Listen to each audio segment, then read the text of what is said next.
Assalamualaikum warahmatullahi wabarakatuh. Perkenalkan, nama saya Ahmad Khaidir dengan NIM 21010300286 dari Prodi Ilmu Al-Quran dan Tafsir. Di sini saya akan menyampaikan mengenai makalah dan penjelasannya. Apa sih itu makalah dan adakah aturan-aturan yang diberlakukan pada pembuatan makalah ini?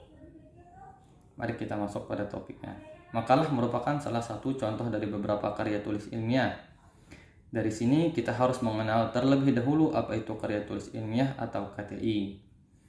Karya tulis ilmiah atau dikenal dengan singkatan KTI merupakan sebuah karya yang dihasilkan melalui kegiatan menulis. Artinya bisa menulis atau sekarang dengan teknologi itu mengetik dengan menggunakan penerapan kaidah ilmiah yang tersusun secara runtut dan sistematis, bersifat dan mengutamakan rasionalitas, mengangkat suatu permasalahan yang bersifat objektif dan faktual atau nyata. Tujuan penulisan karya tulis ilmiah adalah untuk memberi masukan kepada keilmuan dan membantu memecahkan masalah dengan berlandasan teori dan metode-metode ilmiah. Karenanya, karya tulis ilmiah haruslah berisikan fakta, solusi, dan data. Mari kita lanjut pada slide berikutnya.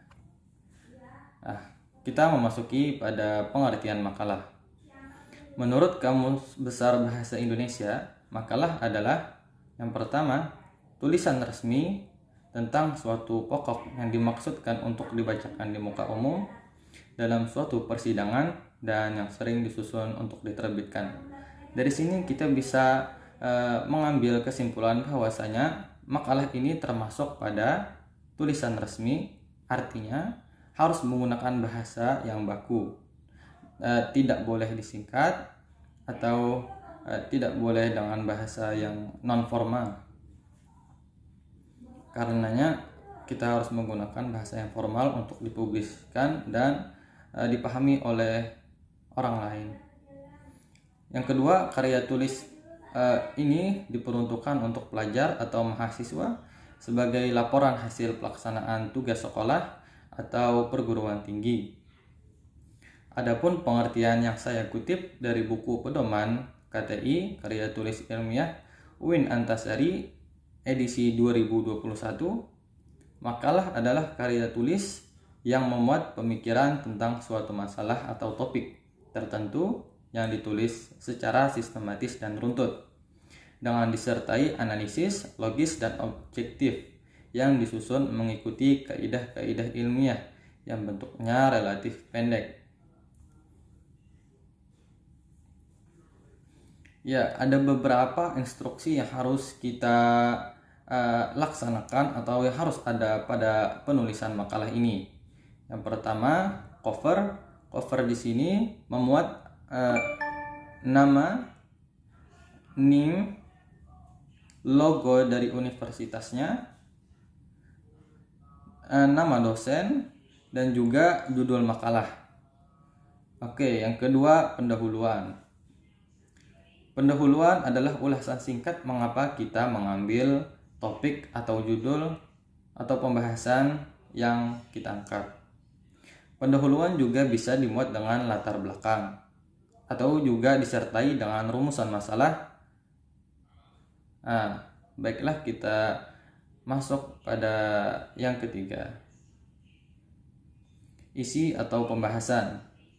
Di sini kita akan membahas secara rinci dan lebih mengerucut pada objek kajian yang kita angkat dan kita jadikan sebagai masalah. Yang keempat, penutup yang memuat simpulan. Kesimpulan hasil dari seluruh penjabaran dan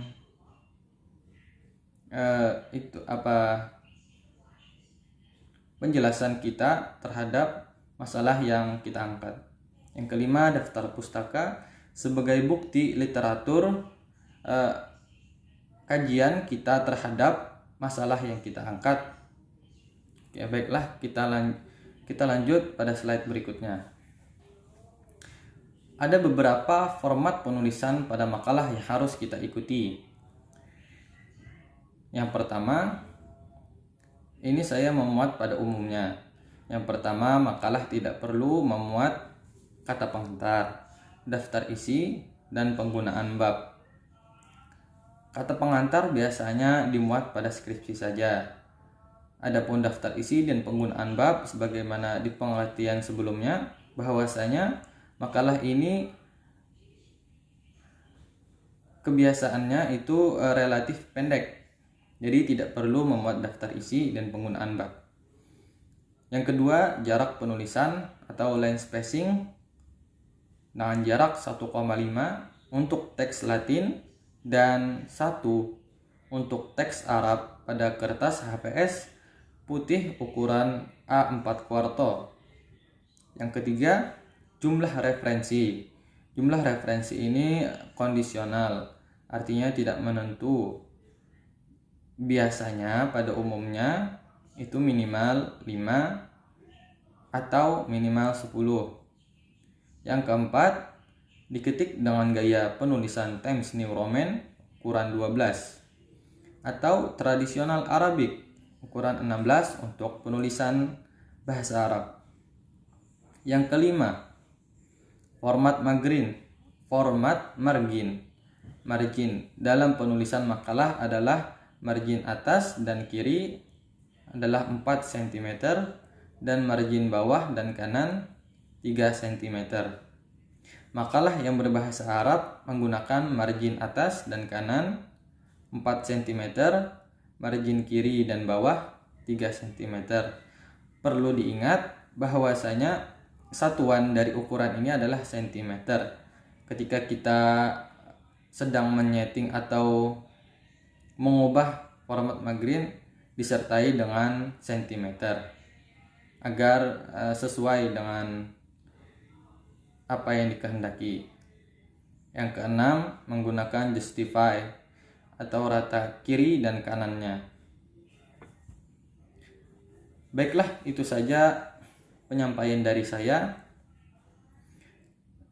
Salah khilaf mohon maaf. Semoga apa yang saya sampaikan bermanfaat bagi yang lainnya. Akhirul kalam. Assalamualaikum warahmatullahi wabarakatuh.